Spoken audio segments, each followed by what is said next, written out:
Welcome to the Downtown Happenings podcast by DMI. I'm President Jason Ilstrup, and here we're having a conversation with leaders in downtown about important things in downtown. I want to say a huge thank you to our sponsors, American Family Insurance, which opens its first offices in downtown Madison in 1927, and its downtown presence continues today with the Spark Building, which is home to the American Family Insurance Institute for Corporate and Social Impact and the Dream Bank, an inspirational community space.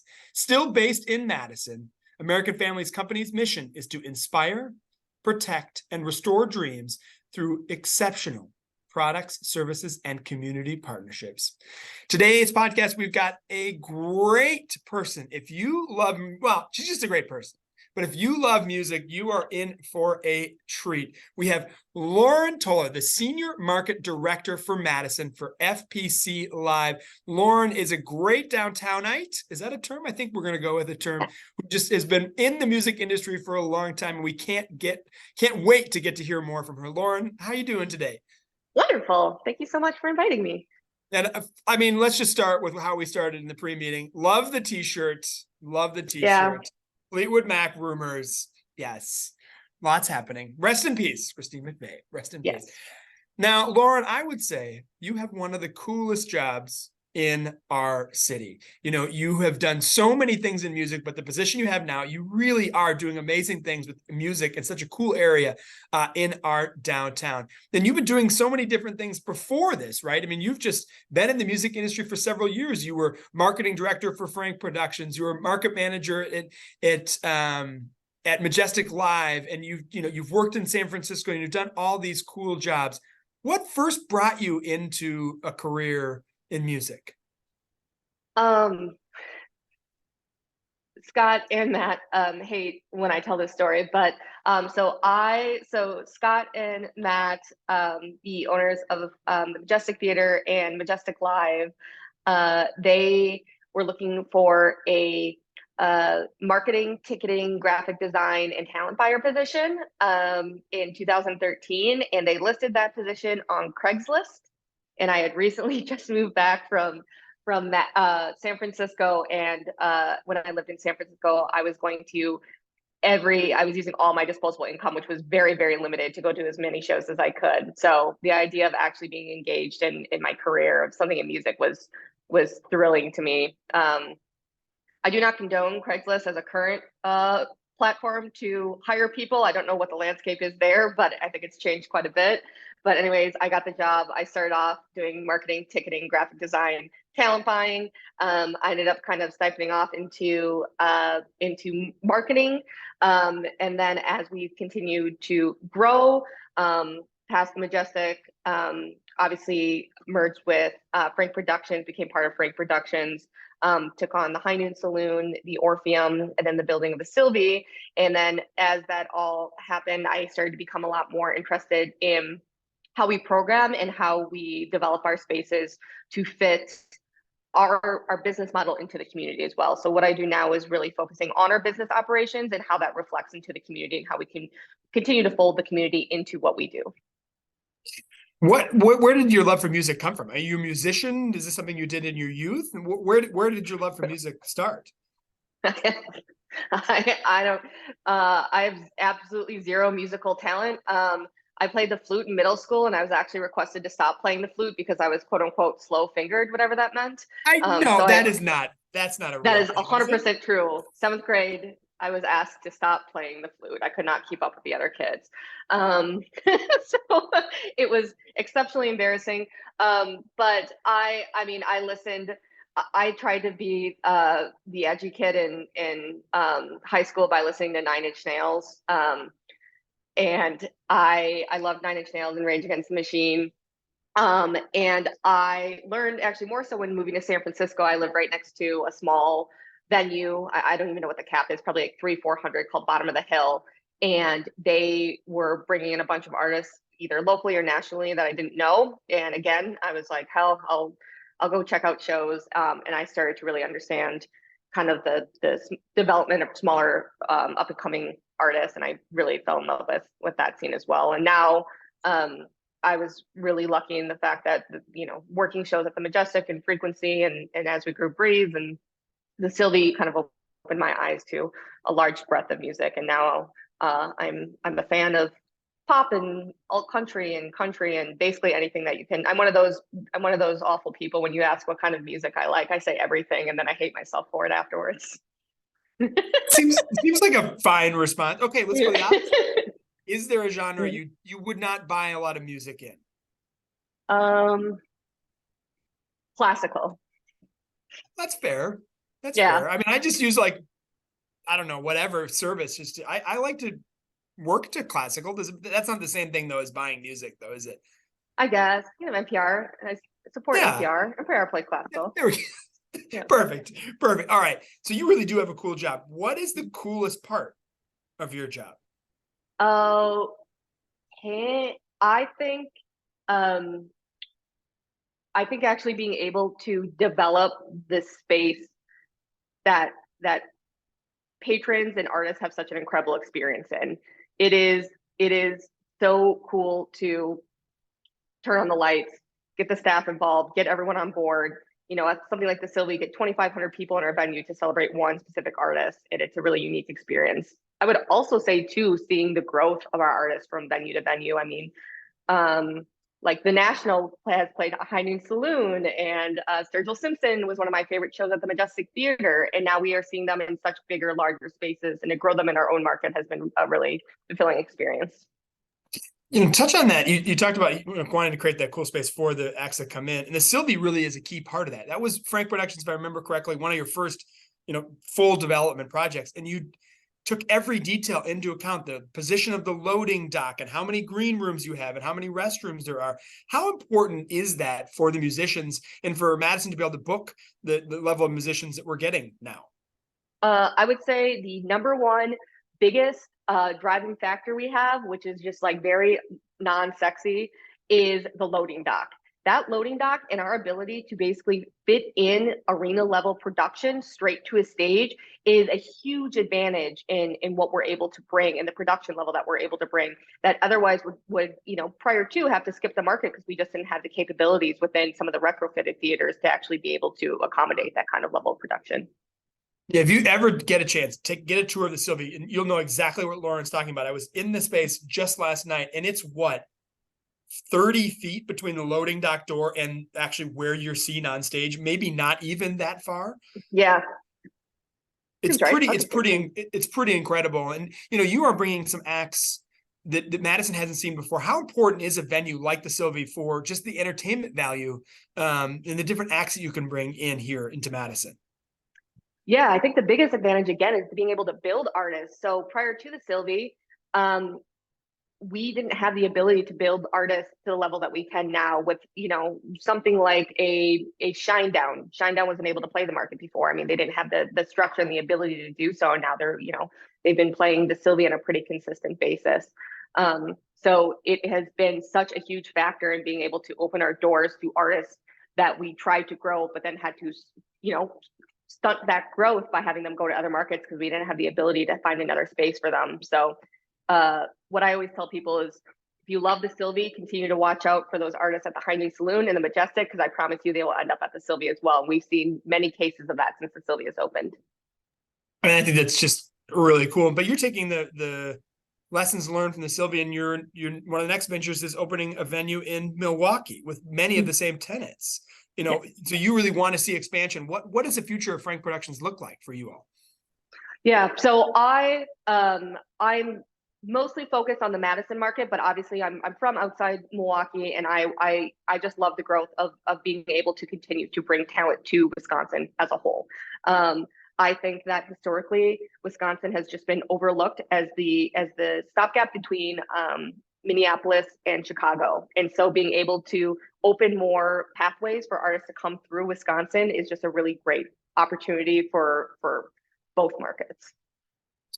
You really are a Madison company, right? I mean, you Yes. talked about it already in one of your answers, how important community is. Why is it so important that you keep your roots in Madison, and why is community so important for Frank Productions and your company?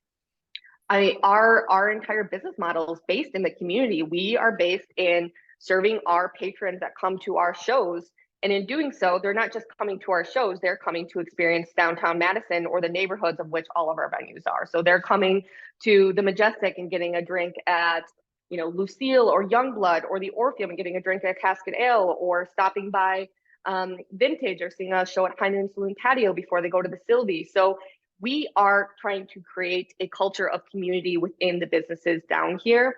And so the biggest thing we can do is continue to build that base and serve that base. So the community aspect is crucial to what we do. And that's also why we do something like Live on King Street, because we also want to give back to the community, provide them an opportunity to come and see shows without having that financial barrier of doing so. Yeah, and you've got another huge lineup for Live on King again this year. I know you've got Live on Queen Street back again, and many other big acts. So who are we going to see this year on the new Live on MLK Street? Yes. So we're able to expand the footprint, move to MLK. We had a great kickoff on June 2nd with Horseshoes and Hand Grenades, People Brothers Band, and the Earthlings. You know, there's so much work that goes into Live on King Street. You're physically building a venue from the ground up on a street. And I'm going to be honest, if the sun is beating down at 2 p.m., I think everyone looks at me and says, why are we doing this? And then come 9 p.m. when the artist is on stage and everyone's having the time of their life and it's a beautiful night, we're all like, oh, this is why we do this. It all makes sense then. But upcoming, we have on June 23rd, Live on Queen Street, hosted by Bianca Lynn Freeze, who is fantastic. We do a number of shows with her. I believe she was at Ready to Wear last night too, correct? We were co-MCs, Bianca Lynn Freeze, yes. myself, and Rowan Childs. We're all together. Bianca nailed it last night. Oh, she always does. She's incredible. She absolutely does. Absolutely.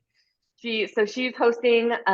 We have, I believe, a total of 17 performers. Cat and the Hurricane is playing as well. And we are encouraging the people to come down early, around 6:30 or so, because Underdog Pet Rescue is hosting a Dogs in Drag runway too. So if you want to see dogs in drag, this is the only place to do it that I know of in Madison. Yeah, 6:30. I like to go to bed in the 9s, so that works better for me. So thank you, Lauren. See some dogs and performers. Exactly. We also learned too that after, so Live on Queen Street happened last year during the same day that Roe v. Wade was overturned, and it became a very cathartic experience for a lot of people that were looking for a way to release. And so we want to just bring that kind of positive, inclusive energy as well into this year. Bianca handled it last year like a pro. I could not have thought of a better MC for that situation. Wonderful. And then beyond that, on June 30th is Rod Tough Curls and the Bench Press. If you've never seen Rod Tough Curls and the Bench Press, or you don't know what Rod Tough Curls and the Bench Press are about, I ask everyone to just see them. It is very high energy, and they are the most endearing musicians I've ever seen on stage. It is so fun. It is just fun from start to finish. It is a cover band, but it is a cover band covered by very, very excellent musicians. So definitely recommend that one as well. And that's, if you don't know some of the artists that are coming to visit, that's a good catch-all. Come, you'll hear songs that you know. And then July 21st, we have Kenny Hoopla, pop punker, kind of a little bit in the emo scene. He was originally based out of Madison or lived in Madison for a while. Travis Barker drummed on his most recent album. He has sold out the Heineken Saloon. He has sold out the Majestic, so we're really excited to provide him a bigger stage. And then last, we have Margot Price on September 15th.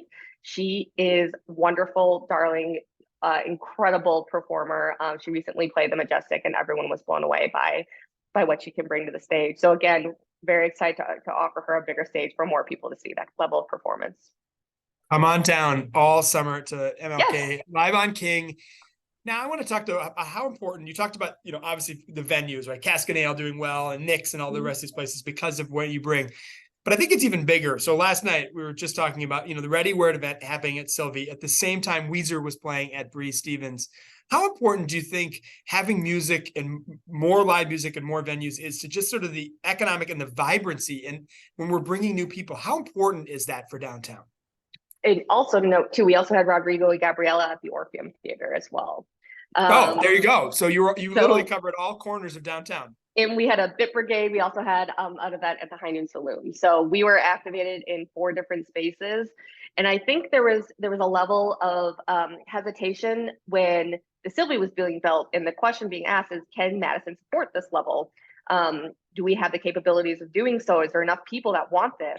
And we had a incredible fundraiser, well-attended fundraiser for Madison Reading Project at the Sylvie. We had a sold-out show at Bree Stevens Field. The Orpheum show did exceptionally well. The High Noon Saloon show did exceptionally well. There was an appetite for all of this different genres and levels of music and performance. And I think we underestimated the folks in Madison for the diversity of what they want to see and being able to offer that even on the same night. Well, and I think as young talent is moving into the city, this is exactly what they want. You can live in Cap East, you can hear the music, you can go to a Forward Madison game, you can go to whatever that is, but we have to create those magnets and those amenities for people that want to move here and make the decision, I'm going to move myself or my family here, and music is a huge part of that. All right, Lauren, are you ready for the Fast and Furious 5? We ask 5 fast questions and just give us whatever answer is at the top of your head. Are you ready? Yeah. These will not be hard. I promise you. I promise you. All right. What's your favorite band? That might be a very hard question, actually. Never mind. My go-to, my typical go-to is Sam Cooke as like an all-time favorite. I'll also throw in Run the Jewels in the National. The National, especially because it's a sold-out show coming up to the Sylvia in September. So, or September, August. So. Sorry, that was multiverse answer. We love multiverse answers. All right. Speaking of multiverses, what's your favorite concert you've ever been to? Ooh, it would likely be twofold again. Rage Against the Machine at Alpine Valley in a mudslide in 2007. Favorite. Did you participate in the mudslide? Unwillingly. I was literally just sliding down the mudslide because Alpine Valley is on a slope, and I had absolutely no ability otherwise. That's quite a bit of a slope. It was rough. And then otherwise, one of my other favorite experiences, Sturgill Simpson in 2016. I saw him grow from the Frequency to the Majestic. He played for the Frequency in 2013 to literally, I think, 12 paid. And the Majestic experience was I just was obsessed with his craft and his stage presence, and he was an incredible performer. So that's going down as one of my favorites as well. 12. I mean, now he's huge vet. I mean, 12 people. Yeah. And you were there. So you invented him, basically, is what you're saying. I always love when people are like, oh, I saw this band before anybody else. Like, yeah. I was at Nirvana's first show in Madison or whatever. Yeah. Yeah. So I'll take credit for that. You should. All right. This is a hard question because it's like picking your baby because you're in charge of the Madison market, but what's your favorite Madison music venue? I started at the Majestic in 2013. I have a soft spot. I spent so much time there. I've seen so many artists develop there. It has a lot of history with the room, with me personally, and obviously being the oldest theater in Madison as well. So I'll have to go Majestic. All right. So you've just finished a show in downtown. It's late night. Where are you going to go eat after the show? What's your favorite late night eat spot in downtown Madison? Natspiel. Yeah. Interesting you say that because Bianca Lynn Breeze, after the show, our show, I went home because I have a 4.5-month-old baby. The other MC went to Natspiel. So good answer. Good answer. I would also like to give a shout out to Argus, favorite place to get a late night beer. And also in that corridor, while I have the ability to have this platform, Hutong is one of my favorite restaurants in Madison. And I feel like it is, kind of an unknown gem right now. I would say unknown, a hidden gem a bit. Totally. Go make it not an unknown gem so that it is successful, right? Well, I would say we need a lot more late night eating, right? There's Short Stack and a few others, but there's not that many. And boy, that breakfast sandwich at Short Stack, there's my plug. That's a good one. You have a day off. Mm-hmm. You can do whatever you want in downtown Madison. What would you do with that day off in downtown Madison? Ooh, I have a 4-year-old, so it would likely include him. Farmer's market, in Cora, make cold brew, straight to Caracas to get an empanada. Find the best. What flavor? Pabellón. Okay, good. Here we go. Either that or the breakfast one. And then I'm trying to think. We love doing the Children's Museum. I love Olbrich Beer Garden. I think that we would just spend the day outside. I would also always do catching out free live music, especially with my son where I can. Plug for High Noon Saloon Patio. I always check out if there's music going on there, or the Terrace, and continue to expose him to live music too, because he loves it. Hopefully he'll have better musical talents than I do, but if not, then he can at least enjoy it in the level that I have. Lauren, can you just remind me, what did your 7th grade band teacher say to you? You have slow fingers? Yeah, he said I was too slow fingered to play the flute. I don't even know what that means. I will take that as a compliment, because you're great at other things. Meticulous. You're great at being the senior market director for Frank Productions and FPC Live. Lauren Toler, thank you so much for joining us. Hopefully we'll see her at a concert soon. I'm sure you will. Yes. There's just so much great music happening. Thank you, Lauren, for being here. And thank you for all your energy you give to making downtown a place for everybody. Yes. Awesome. Thank you all so much. I really appreciate it.